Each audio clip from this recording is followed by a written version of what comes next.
Why tinnitus happens? Tinnitus happens because there is a pressure fluctuation in something called as cochlea within your ear. Inside your ear, there is a nerve organ. There is a nerve organ which is filled with fluid. If the pressure in that organ is good, you remain stable.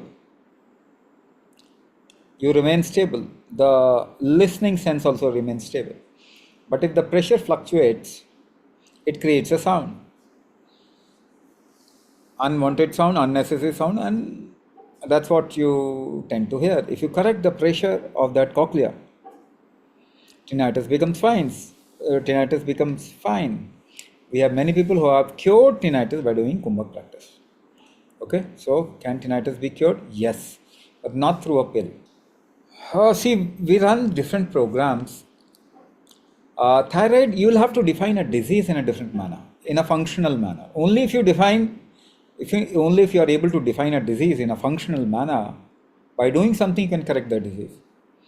But if you define a disease in a non-functional manner, maybe you will never be able to cure thyroid. In the last 100 years, nobody has come out of thyroid, blood pressure, heart disease, diabetes, and whatnot. Because we are not defined the problem in the right manner. So when you say thyroid you correlate with stamina. If your stamina goes low, especially in females, if their stamina goes low, what happens? The protein manufacturing process in the body becomes weak. The moment manufacture of protein becomes weak, there is a hormonal deviation. And you can see the deviation in terms of T3, T4, TSH, trihydrothyronine, tetrahydrothyronine, thyroxine. Why? The manufacturing of protein has gone weak. Not only that, after some time, what happens? The insulin level fluctuates. Insulin is also a hormone. Then what happens? Estrogen, progesterone, those levels fluctuate. The growth factor deviates and females get into PCOD, polycystic ovarian syndrome. The fertility factor goes down. Thyroid is all correlated with stamina, the protein ecosystem, and mostly it impacts female. Why? Because the protein manufacturing process of female body is very sensitive. She has to bear a baby. So the protein manufacturing process is very sensitive in females. That's why more females suffer from thyroid issue. So now stamina has gone down. What is the solution? Build your stamina. As simple as that. How do you build your stamina? What is stamina? You'll have to define stamina. If you can hold your breath consistently, intermittently for a long period of time, that is called as stamina.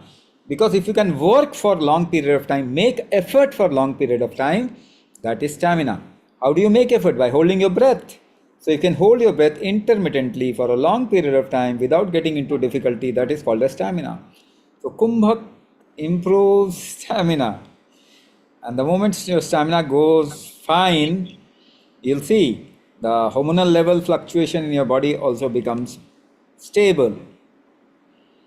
You will see the protein manufacturing process also becomes good. You will see the fat content, the weight factor of your body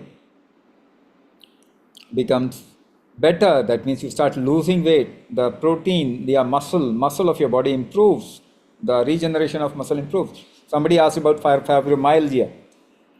Fibromyalgia is the muscle fiber becoming very, very stiff is fibromyalgia. If you do Kumbhak, it will become soft. There are any number of people who have with fibromyalgia, with thyroid, with other issues, muscle issues, hormonal issues. They have done Kumbhak, they have come out of it without taking any pill, and in fact they have dropped all their pills in their life.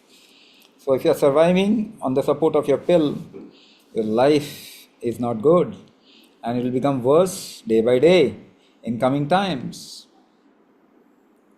So you need to come out of any kind of a support system and become independent and become empowered.